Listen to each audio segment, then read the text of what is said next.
Driven, Remax Hallmark's real estate show, with your hosts, Johnder, Perez, and Dan Salhany. Hey everybody, welcome to the Driven Real Estate Show by Remax Hallmark. I am your host, Johnder Perez with Dan Salhany. Welcome everyone.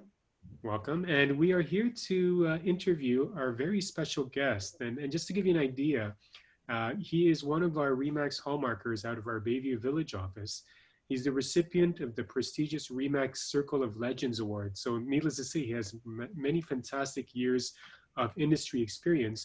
Today he's going to share with us such a fantastic story, because usually on the Driven Show, we talk about success stories. And yes, he certainly does have a success story that he will be sharing with us today, but one that has been filled with many failures along the way. And he's very transparent as far as sharing this information with us. So we are very grateful today to welcome Raja Waheed to the show. Raja, welcome. Thank you, sir. Raja, let's start with this question though. What is the secret to your success? To be very honest with you, when I joined the real estate in 1987, and I went to my broker and I said, listen, what do I do? And God bless his soul, Alfred Fay, very well-known broker at that particular time, and he was with Canada Trust. He says, here are the white pages, which used to be that thick, if you guys can remember. And he says, start making phone calls. And I said, and he goes, this is what I would do as a new guy, or call you a few of your friends that you have. So I, being from the subcontinent background, Pakistani, my first comfort level was, hey, listen, why don't I go with some of the names which are very familiar to me, like Mohammed, Singh, this and that. So I would go, and these were the only names used to be in order. So I would go into the telephone directory, and I would start making phone calls around 9 o'clock in the morning, stop over around lunchtime, then start making phone calls again. Then I would go home, and I would make phone calls from 6 to 9. So 12 hours a day, I used to make phone calls for approximately 10 hours a day. Then I started going for door knocking. To cut the long story short, out of my cold calls and from my door knocking, let's assume I really got approximately 100 to 200 good leads. A lot of them, I made them very long-term friends over the years. A lot of them I did business with. I did very well. And they multiply. As you know, if you know 100 to 200 good people, and if you stay in touch with them, they recommend you, and you go further, you have a lot more to go with. So database by I think 1990, it was approximately 500 people. So, and I did very good business. It was Canada Permanent Trust at that particular time, which was one of the largest real estate company in Canada. I think they and Royal LePage were neck to neck. So my first year in the business, I beat everybody in my own office and the East region. My second year, I was top 10 in Canada. So that tells you that, I took the business very sharp, very fast to the highest level. Then the 1990 recession came in. And I did, again, a very good business, because some of my contacts, they ended up giving me power of sale properties. So I was handling the majority of the banks and trust companies, especially in the East. So I sold somewhere close to 100 properties in 1990, 91 power of sale. It was good, but it took me away from my core clients. Okay, with power of sale properties, I couldn't generate future clients.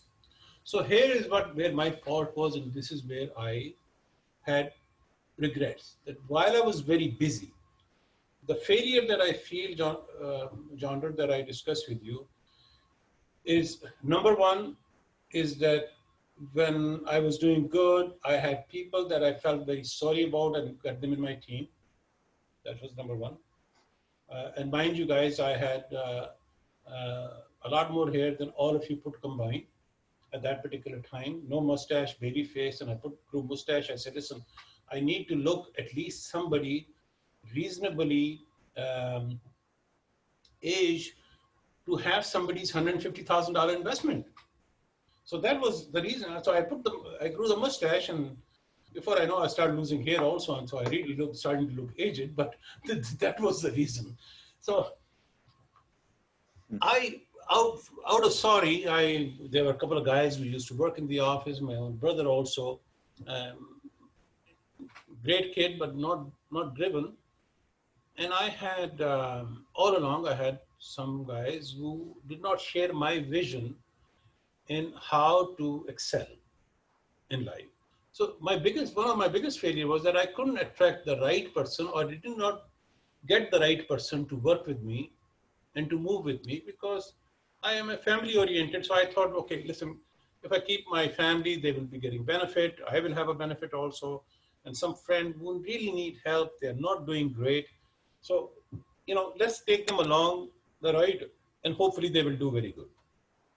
So that was one of the biggest mistakes. I got busy, that I really feel that I did not do good, is stay in touch with a lot of my clients who have early on did business with me. So if you can remember, in 80s and 90s, people were on average were moving around because they were young families, a lot of young immigrants. They, in 10 years time, they will buy 3 to 4 homes. So if any one of my client, if I ended up losing him to another agent, other were losing to me, I was losing to somebody else also. I really regret that I did not have the foresight, and I did not have that type of training at that particular time to say that, listen, it was my fault. I'm sorry I lost your business. I was talking to Johnder, is that for somebody new, any one of our good young agents right now, to me, losing a business to somebody, and somebody that you lost their either a sale or a listing, it gives you another opportunity to go to them with a bottle of wine or a cake or something and say, listen, Mr. X, I must have done something terribly wrong. And I really apologize for that. Because if I did, I deserve it. But here's my token of appreciation, or here, bottle of wine, let's celebrate for years to come for yours and my success. And you again stay in touch with them, right? Like, I looked at this way, is that average client of mine that I sold, for some of them, the first 5 years, my motto was that there was one thing in my mind was that I am going to sell 5 to 10 properties to them over a period of 20 years.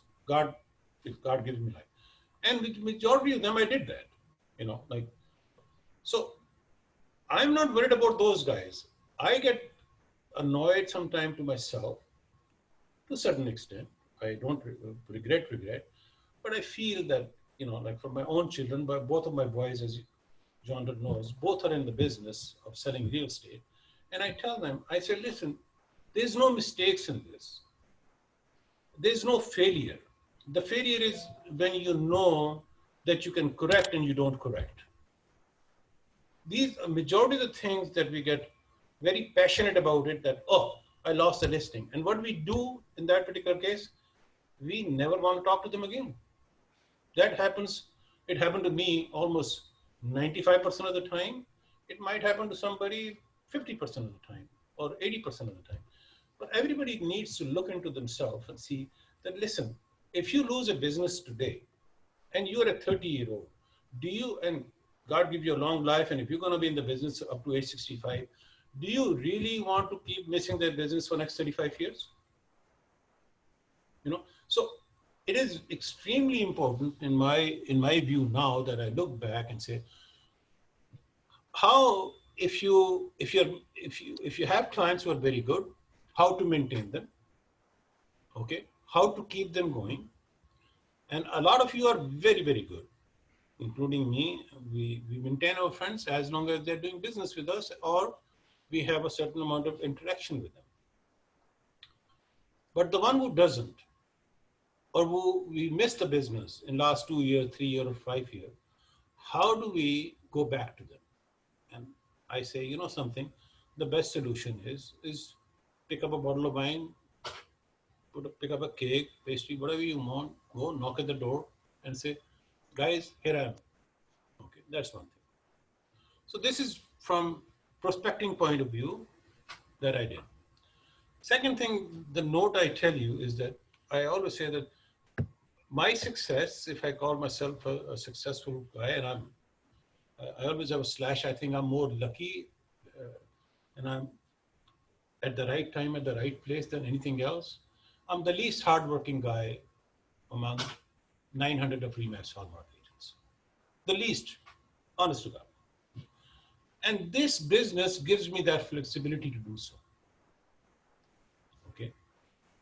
I can take, I take 7 vacations a year. I've always been doing it. I spend majority of the time with my children. Now I play 2-3 times a week golf. But the good thing in me is no matter what, COVID or no COVID, the moment they open the office, I'm here 9:30. I might not do nothing, but I am in the office. But I am always hoping that when I'm in the office, when I'm working, when I'm moving, something always happens, or at least it gives me opportunity to stay in touch with my friends and my clients alike. So that is one thing, is that you, majority of us, and a lot of young people, like my own children, they don't, somehow they have this notion that, you know, you can work from home, you can work from the street, you can work in shorts. Yes, you can do a lot of things, right? But we are in a business of dealing sometimes people's life saving. You have to act professionals, you have to look professionals, and you have to portray that you are a class A professional person in what you do. These are the things which comes into my mind. I'm 24 hours lecturing my own children. So when Johnder and Steve dropped by on the other day, I was telling them and then I start talking to him. Anyway, this is Raj, I'm just going to interject in something there because I just want to go back to some of your original comments at the beginning of the conversation with respect to, you know, what your broker, your original broker back in 1987, when you said, where do I start? What do I do? So, I mean, obviously this wasn't a natural adaptation for you. And it's interesting because everything that you've chatted about in the last 10 or 12 minutes is something that we still, to this day, 32 years later or 33 years later, we still coach on all of those same values and those same attributes with respect to, you know, picking up the phone, making the call. And you know, I love the part, because I know it's something, and I started selling real estate in 1988, so a year later than you, and I think we're, you know, pretty close in age. I'm just kidding. Pretty close. I still have my hair though. Special shampoo. I'm just kidding. So in saying that, all those values and all those methodologies and so forth, and I love the part about, you know, where your regrets, where you said that the disconnect with certain clients, and then leaving them to pasture to move on and create relationships with other people, as opposed to just accepting that, you know, something might have gone sideways for whatever reason, and trying to just re-engage and rebuild that relationship through a gesture of goodwill or whatever the case may be, and how much business opportunity moving forward from that point that allowed you to enjoy and to prosper. Because I'm sure in saying that, you probably brought a lot of people back into your world, right? Like people that went and did business with someone else or gave somebody else a listing. But that, you know, it sounds like as time went on, you were able to re-engage with them and re-earn their business. Is that my understanding? Yeah, it did, Dan, with some of them. And some of them, purposely, I didn't do it. Well, you know, sure. Like purposely, like I said, I just didn't do it. Right or wrong, I never got a time or time around it, to be very honest with you. And I could have easily, like I said, I always had enough time on me. It's an excuse that, you know, you don't have time to get back into it. So it is, you see, in my stage right now, I'm even approaching some of my old clients that I haven't spoken to it for the last 10 or 15 years, just giving them a call and saying hello and how are you keeping? Because COVID-19 had given you a very good opportunity also to check on people, how safe and well they are. And it's for your own satisfaction. Also, you want to make sure the people that you have known over the years, they are doing well and they are doing good. And the second thing is just to stay in touch. We are all human.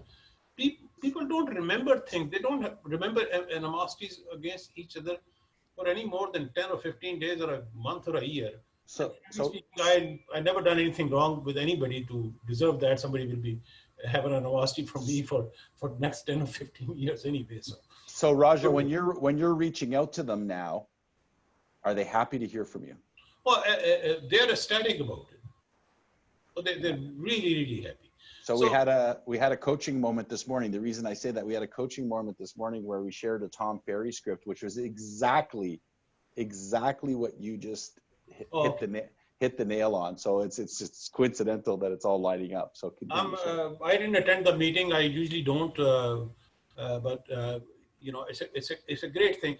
Coming back to it, to be honest with you guys who are listening, I tell my boys, I said, listen, you cannot come across anybody like Remax Hallmark. I mean, I have a lot of love for Ken and Deborah and Steve, and I tell you one thing is that when we look at the teams and how we want to build on things, your very good example is, I don't know you, Dan, very well, to be very honest with you, but I know Steve. Steve was a very successful broker agent himself also. Think of why did Ken picked up Steve? It's the vision they shared. Ken knew what exactly is Steve's vision, and he brought him along because he wants to excel his business to a new level. And God willing, they have done it, and kudos to them, to be very honest with you. So I say to myself that it was my failure that I did not, and I couldn't attract the right people around me at that particular time, right? Who can move forward with resilience and say, something, we want to be this. We want to rock the boat. We want to be the number one in Canada. After a while, I say, forget about it. It's okay. Life goes on. But these are some of the things. Like I see a young fellow, Sohail, join us from Ottawa. Johnder is there, Cheryl and Shanley. So in 1990, when the market was very good, and Dan and John, my thing is not about real estate only, okay? Of course, I'm a family man. I spend tons of time with my wife and children, and I'm a very happy family guy. But there are other things that I say that when you are a real estate agent, to me, it's not only about selling one particular house to my client and say, I'll see you in 5 years, and I send them a card and everything else. I'm in touch. I phone them, blah, blah, blah, blah. That is not the way the real estate professional should be working. So back in early 1990s, I spoke to a couple of my clients and I said, listen, I am your real estate investment advisor. That was on the success side. And I said, listen, you are earning good money.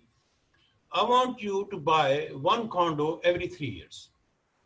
And I guarantee you by the time your children, and because, like some of the Italians, Indians, and we guys are very family oriented. We want to make sure that after we're gone, our children, God give them good health, they have something to look into and they have something to fall apart. Might be they never need any help from us, but it's great to have something. So I say, I want to build your portfolio. I want to see that you have 4 or 5 apartments. One particular client of mine had 4 daughters and was very nervous, working out of Kuwait. I say, I want to buy you 4 condos on every 2 or 3 year basis. You put the down payment. At that time, you can finance it up to 1995. I say, I will manage your apartment. I will rent it out.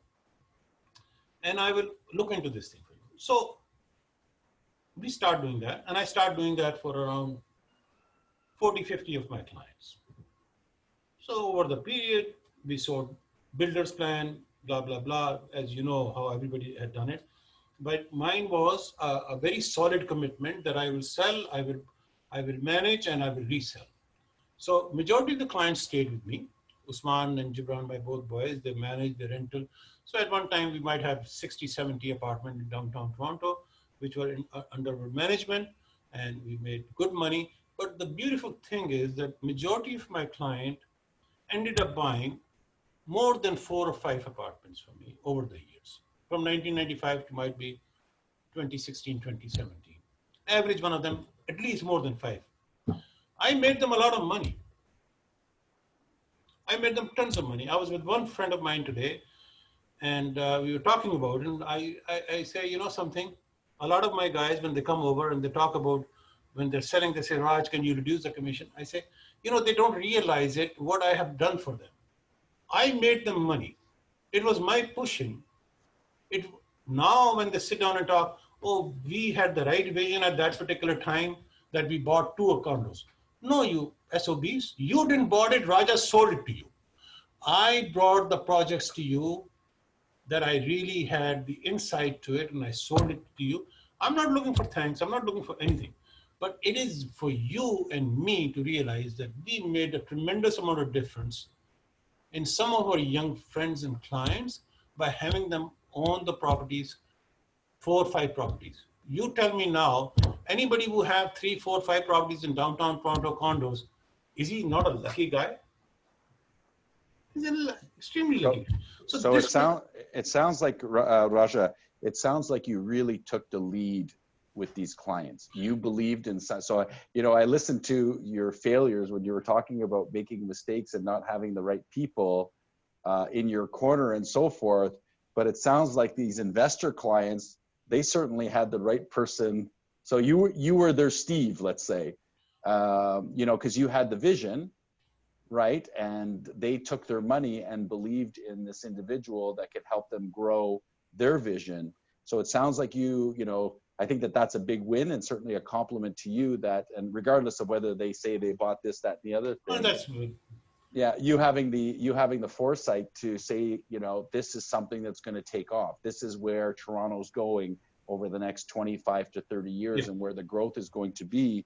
And I really like the part about, you know, when you talked about having a commitment, it sounds like you really created a full service experience for that client, because you basically said to them, you come up with the money, I'm going to sell it to you, I'm going to manage it for you, I'm basically going to take care of all, you don't have to worry about anything. I'll rent it, I'll manage it, I'll do all of that. So I think that that is definitely a fundamental as we move into a new environment. So it started 25 years ago, but as we move into this new environment of real estate where, you know, you're offering, I guess, more of a packaging idea to prospective clients and recognizing opportunity and then sharing that opportunity, encouraging them to get on board with opportunity, because that's happening in many Canadian marketplaces now, including Toronto, that's back on the upswing like crazy, and Ottawa, for example, that's experiencing expansion like crazy. And I certainly know Cheryl's from Barrie, that Barrie's booming right now because of, you know, just people expanding out of the GTA. So there's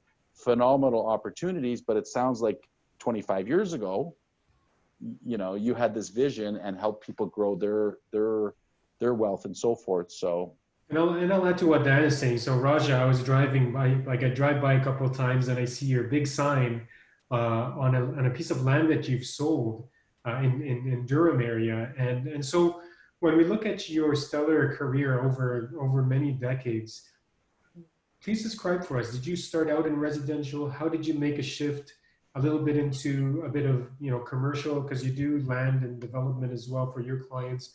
And of course, so I do that, but just before I go, so I want to make one comment to a lot of young guys who came into the business in maybe after 2010 or 12.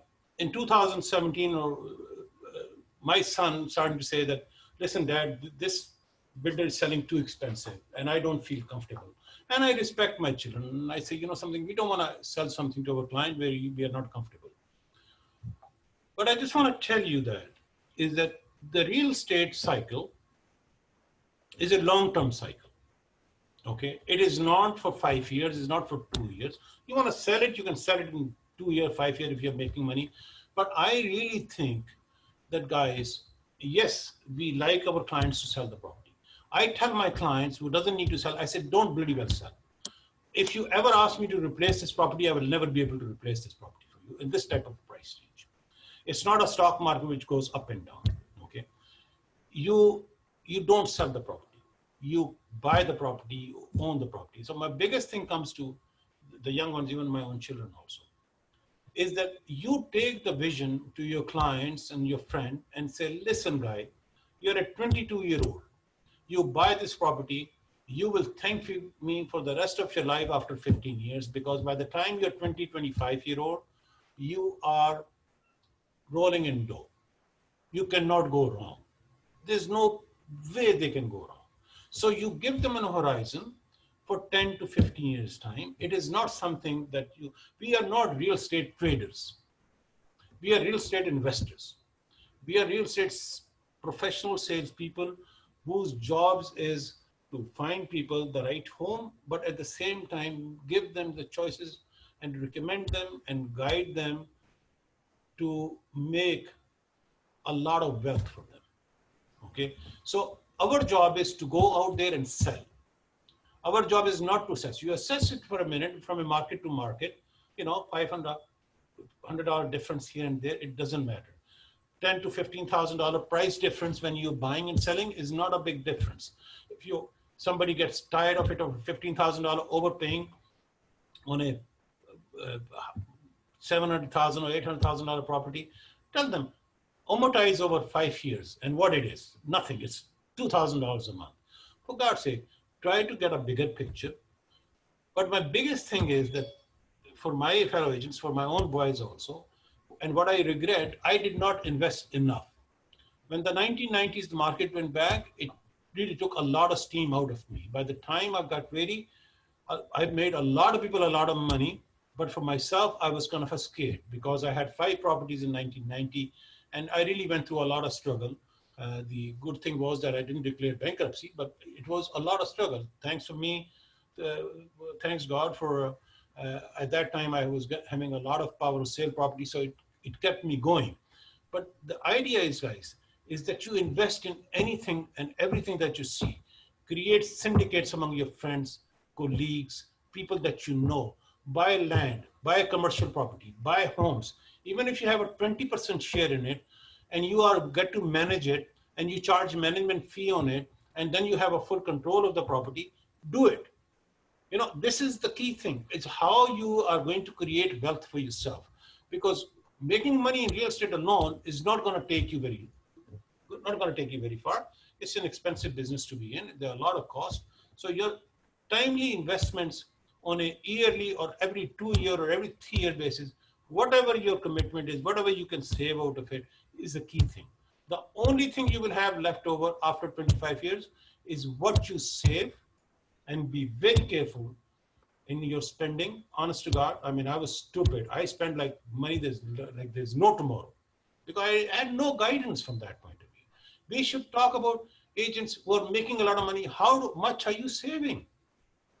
Saving is the key thing. What are you going to be seeing yourself 25 years from now?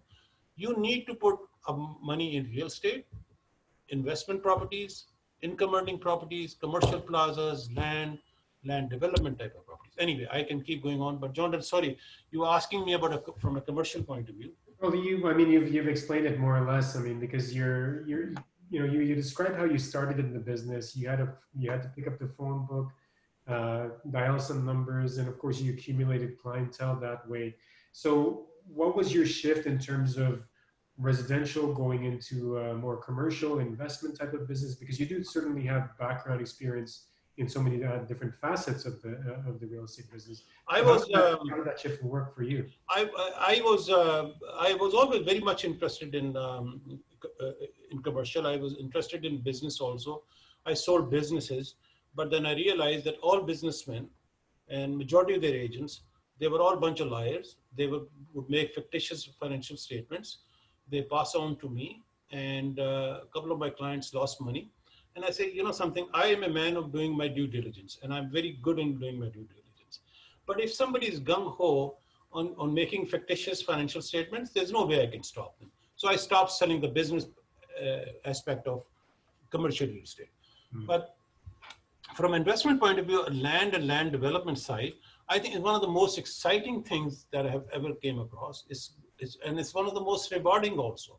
So when my client or some of my friends ask me that, listen, we want to buy a land and we would like you to come into a partnership with us, I say, I totally agree. And then I ended up getting involved on a small scale. I'll put up a small amount of money also. Sometime I got a project to sell the whole thing, like at Whitby, I had 32 townhouses, somewhere around 14 or 15. Then these guys have become big now, like some of my clients who have done a lot of business from them and started them from $800,000 project, $800,000 total funding. Out of that, $500,000 from my client. They are into a business of $300 million. They are one of the largest lot owner and land developer in Richmond Hill. So the land development side, it is absolutely mind blowing because nowhere in the world you can have that type of return and money the way we have it in Canada and especially in Ontario and Vancouver. And I'm sure in Ottawa is the same thing in Montreal. There's nowhere in the world. And the money comparatively from anywhere else, people talk about the Bay and Bombay and all that. Nowhere, nobody can come close to Ontario. Nobody. Here you buy a land for what, $50,000 25 years ago, $50,000 an acre. Today you are looking at $2 million an acre. Can anybody justify that type of money? Mm-hmm. It's impossible. And I've seen these examples all around me. Well, so there is a tremendous amount of money in here. So Raja, I think the realities are this, right? And I think in Ontario and certainly in the GTA and the areas around the GTA and into Ottawa and so forth, I think the realities are that I don't think anybody has to speculate anymore. Our markets are on the rise. I think they're going to continue to rise. I think that with population growth, when you look at the numbers, in Ottawa, for example, our population here is growing by 90,000 a year. Which is it's 8.8% per year, and I'm sure Toronto is not far behind that with all the immigrants that are coming into Canada and seeing Canada as a safe place. And I think that you touched on COVID earlier, and how COVID offered opportunities. I think COVID's actually going to offer an opportunity for people to start looking at Canada as another investment haven, or one that's already existed, but even more so now from a secure perspective. So can you give us an idea, Raja, and I know you said that you get to the office at 9:30 in the morning. So could you give us a snapshot of today's world, not 25 years ago where you were on the phones for 8 to 10 hours a day making cold calls and so forth, although that's a basic fundamental of what this business is. And if you're not making an hour and a half to 2 to 3 hours of phone calls on a daily basis and touching base with 10 or 12 new people, there's a problem, and that's what's going to hold you back. So give us a perspective of what does your day look like? Mine is because both of my children work with me.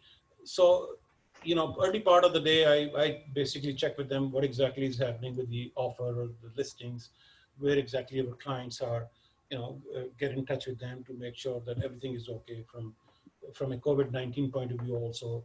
I try to explain them, certain places we are slow, the things are moving slow.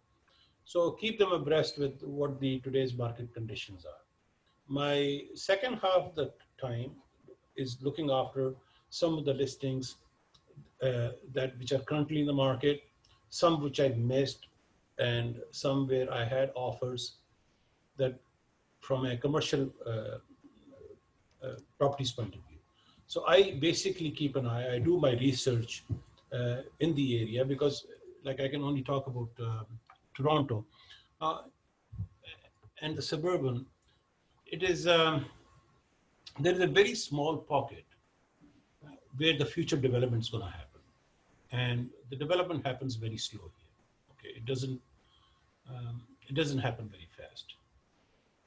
The builders and the developers have only released very limited lots, and they get an approval for very limited lots in the last 2 to 3 years' time.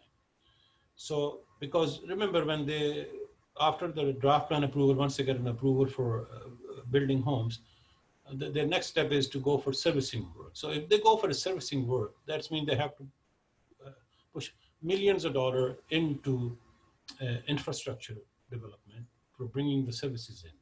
So because our market conditions were slow, they slowed down also. But now all of a sudden they realize they are selling homes extremely fast within the COVID-19 era. So now all of a sudden a lot of our builder friends and developers, they're starting to look for more land. And the land is, believe me, a big country from a land mass point of view also in Ontario, but there's very limited land available. So half of the day I spend exactly looking for land which is suitable for my client or for my own investment. And the rest of them, I speak to a lot of planners, city councillors. I go on their websites, I check different things, where exactly and how things are moving from a commercial point of view. From commercial, there's a lot of conversion going on from old industrial buildings to residential. That is something to be seen, and you guys should keep your eyes open on that. Check the city's official plan, what exactly they're looking for. There are studies going on that you should be aware of in every town and city. And you should see and go and see what is the latest study, guys. I mean, what are you looking at it? What is your vision? Spend a half an hour, 1 hour at the city hall or town and talk to the area planner, and he will tell you, we are looking at this way, that we want to move the properties in such a direction. Like on Young Street, we would like to see more condominiums up to 25 story, 30 story. We would like to see commercial in here. We like to see schools over here. This is what we are anticipating, the growth. Everything is available in the city. So if you look into these things, you'll be very well aware of that. If some land comes in or a small parcel of land comes in on Young Street or Bayview or any street in Ottawa, that you know what could be done because you have a background knowledge on this thing, which a lot of people might not have it.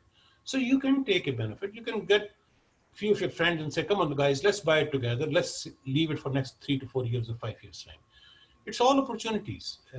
So this is the type of things that I look for, where I can do a land assembly perhaps for developers or builders. So I have my clients, they can put up an offer from 5 million to 50 million at any given time. If I tell them that, listen, I feel very good about this particular property, let's move on it. So they do that. So this is what I do, is try to keep my eyes open. That's really fantastic, Raja. And you've been doing this for well over 30 years now, and it's great to see. I mean, whenever I'm at the Bayview Village office, you're there. Your sons are there. You're all very busy, and I always ask, Raja, what are you up to, and what's the latest projects? And you're always constantly looking, and you bring such great value to your clients. So, having done this for so many years, what is it that keeps you actually going? What keeps you motivated to keep on doing this? Every single day you're at the office and you're always working. What keeps you going, Raja? I think when you do something long enough, it becomes a second nature. It becomes a habit, and I like it, to be very honest with you. I'm not interested in showing somebody home, so I haven't done that for a very, very long time. And nor am I interested in telling people how wonderful the curtains are and the blinds are. It's not my cup of tea. The kids do it, fine. I thrive on doing the numbers. I thrive on doing the number crunching on the land, what we can do, what we can get out of it, because it's extremely rewarding. You take the land from the raw land, piece of land, take it all the way to our development potential. That is exciting. And it's very intricate. You have to be sharp. You have to be very sharp. There's no question about it. Like people will try to sell you anything, and you don't have to be a buyer of such things. So I have to be very careful. Just to let you know, I will put 30 to 40 offers, and might be only 4 or 5 goes through. And a lot of the lands we leave it after putting $15,000, $20,000, $30,000 of due diligence amount, paying different planners and consultants, and then we walk away because it did not make any sense, or it was not feasible at that particular time, the way we were doing. So it all depends. You have to know your numbers. But the thing is, Johnder, is that I really truly feel is that my mistake was either I should have stayed in commercial from the very beginning, or either I should have given my 100% only on residential. It's not great to be master of everything. It's not. Like, not in our industry, at least to me, that when I look back at it, if you're doing, like my commercial buddies who are doing only land, they are as big as some of the mid-sized builders and developers. So if you're doing residential, give you 100% in residential. You should invest money in residential properties, or buy land, of course, with somebody if you get to know. And if you're doing commercial, pay 100% attention towards commercial. You really become really good at it. Do your very best and become good in what you do. So if I had to go back, I will pick one, and I will not touch anything else. And I'll say, you know what, commercial is for me. I don't care about what happens, who's selling home, who's not. I don't care. So, just one. Pick up one. Well, ultimately, it sounds like either way, you're very passionate. The common thing about everything that you've been doing and what keeps it together is you're passionate about building wealth and adding value to your clients' livelihoods. And that's clearly, you have a gift for that. And that's what has given you such great success over these many years. A couple of times that I have got involved with Usman in maybe 2 years ago, I think I sold some. I really feel very high when I sell real estate, even if it's a $700,000 home, honestly. And I really feel that. I think it's one of the most satisfying feeling that I ever had is selling real estate. It is absolutely amazing satisfaction. Amazing satisfaction. There's no business like this. Nothing can come close to it. It is most satisfying if you do your job good, with conviction, with honesty. It pays you 10 times over and over and over again. So it's a great business. And I am 100% passionate about it. I love talking about real estate. Well, I certainly think, Raja, that's definitely one of the keys here. And it sounds like you've kept yourself in tune very much so when you talked earlier about the official plan and understanding where your municipality is going and where the growth is happening. And I think that's just again, that's just having insight into where things are coming and your ability to be able to recommend and to guide your clients to potential wins for them, which will in turn turn into wins for you, with long-term business opportunities and so forth. So being educated and being on top of your game and being sort of advanced in, what's coming down the pipeline, not what's today.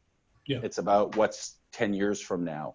And it sounds like that's been something that you've really honed a great skill on. And I admire that. And I'm sure certain people here do. And ultimately at the end of the day, so from an advice perspective, if you had to really zero in on the one or two things that you'd highly recommend to either the young people that are on this call or the people that have been in the business for a period of time, or somebody, I know you mentioned focusing on one aspect of the industry and really, honing it. What other pieces of advice would you give these people that are sitting in and that are going to listen later on to the podcast? My biggest advice to a lot of my young colleagues is buy a lot for yourself. Buy as much as you can. Real estate for yourself.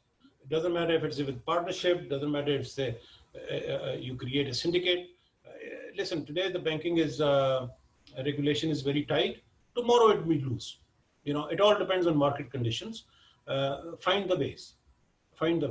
You will do good. People are earning almost or will be earning 0% interest on their return. And listen, create some of the guys and say, listen, we will give you 4% return.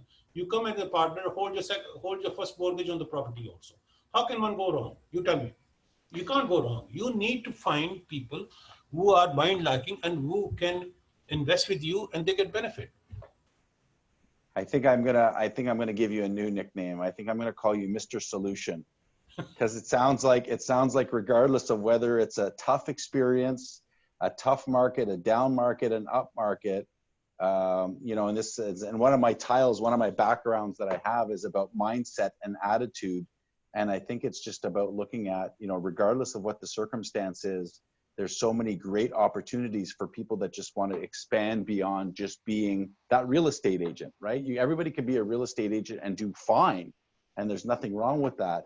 But if you want to do great things, you need to like expand your knowledge of what's happening in your community, and you have to be the one not waiting for opportunity, but you have to be the one that creates the opportunity. You have to 100%. I know back in 1990 when the market really went down in Toronto, I was only paying attention. The only calls I was making to all the bank's vice presidents. That's it. I would not make phone call to anybody else. I said, listen, I am your one-step solution. You give me your property of power of sale. I will evict the people. I will refurbish the place. You pay for it. I will fix it if needed to be fixed. I will change the appliances if need to be changed. I will send you the bill, 100% accurate. You pay the money, and then you list the property with me. And they did it. Yeah, because you're moving opportunity ahead. You're actually taking opportunity, and we all know it, right? Like, how many people do we know that either own property or have troubled property or distressed properties or whatever, and they're so passive about getting them ready, and people are busy, they've got their lives and so forth. Whereas if you add a value add to your service, as you've done, and created like a concierge experience for that consumer, things just happen, and now you've got inventory to sell and opportunity to capitalize on. So I think Johnder just wants to wrap up a couple of things, and I'll make one comment to you guys, which I written because I always admired this guy. This is an agent working out of Scarborough. His name was Alfred Ang. Very nice guy back in 80s. And one of his clients, who become later on my client, I have sold at least 10 different properties to Charlie, my client. But Alfred Ang, for 15 years in a row, every year sent happy birthday card to him, his wife, and his children. And honestly, he blew me away. I mean, I for a long time I've not met him, but I mean, my hat's off to the guy like this. He knew he would not get the business, but he never given up. So to me, it is that, guys, even if you lose a client, that was how it started. Don't worry about it. You can always get it back. For any one of your clients, you ever lose it, don't lose him forever. You can always get it back, and just keep working on it. And it's about, and when we were chatting, Raja, it's about building that relationship first, and then the value, and of course being confident enough. And so as we wrap up here, we thank you so much for the wealth of wisdom you've shared. And in a moment, we will ask you to share your contact information for anybody. If you have an opportunity that you'd like to share with Raja, or if you have any questions. In fact, if you have any questions now, please type them into the chat before we wrap up. But Raja, we want to thank you for your time, because we know your time is valuable, and past couple of days, my pleasure. I always ask you, try to connect with you. You're always getting ready to play golf, which is great, and take advantage of the opportunity. But Raja, we've learned so much. Your massive success didn't come without its failures and struggles. Many realtors right now, amid this global pandemic, and just with their businesses, are struggling and are failing. And the good thing for everybody to learn is that this failure is part of your ultimate success. And if you listen to a couple of... Sorry, go ahead. Johnder, I tell you, and Dan, listen. When it comes to conviction of work ethics, and this is what for a lot of young people. So I broke my Achilles tendon playing squash. Okay. So I was in a cast, and I was on crutches. My so-called partner, they used to be sitting in the office, and I was showing homes, and I would go with one crutch up and down the stairs until my client would tell, Raj, listen, you don't have to go down the basement. I said, no, I want to see it. I am the guy who's selling it. And I'd done that. You know something? I always believe it's the conviction you have with your work.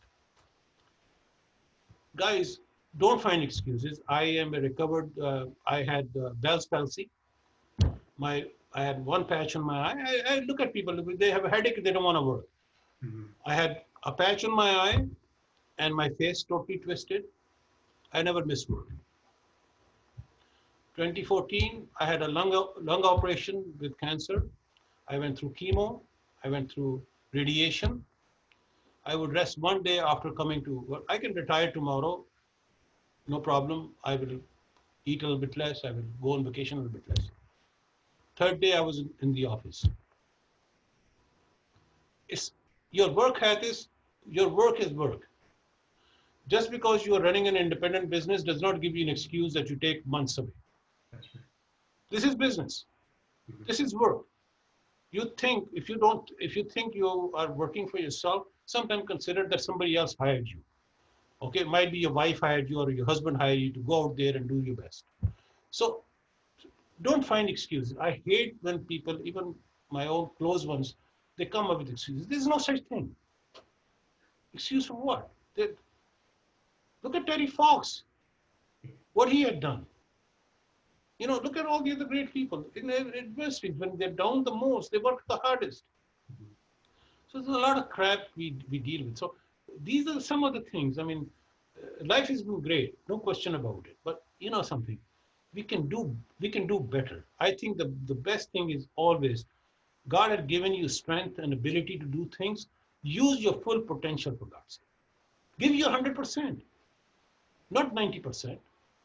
What kind of a life is that? I mean, any athlete, you have seen any of the hockey players, the great ones and the average ones, they had given less than 100%.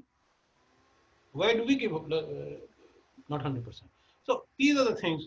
It frustrates me. It gets me going. But, I like to see people give me 100%. Absolutely. I expect 100%, even service when I go to the restaurant. So my children don't go to restaurant with me anymore. Because high standard, but such a fantastic message, Raja. And you know what? As Ozzy's message came in, she thanked you so much because you're a leader, mentor, and she feels so lucky to have someone like you at our office. And in fact, we all feel the same. You're such a brilliant individual, such a wealth of information, very humble. Thank you, guys. Successful. And so, Raja, if anybody would like to reach out to you and share some opportunities with you, ask you a question or play around with anytime, my office is always open to all of my colleagues. They come, every one of them, they know where to reach me when you are not around, even advise, drafting up a clause for commercial property, anything. You want to throw something by me, hey, listen, you're more than welcome. You're part of my family. No problem whatsoever. Roger, what's the best number for somebody to reach you at? I am in the office, sir, every day from almost 9:30, 10 o'clock to 3 o'clock, 3:30. So the Bayview office. Bayview office. And if they want to page me, I will call them with my cell number also. But no issue. They can take my number from the office. I'm not a secret agent. So it's okay. I love it. I love it.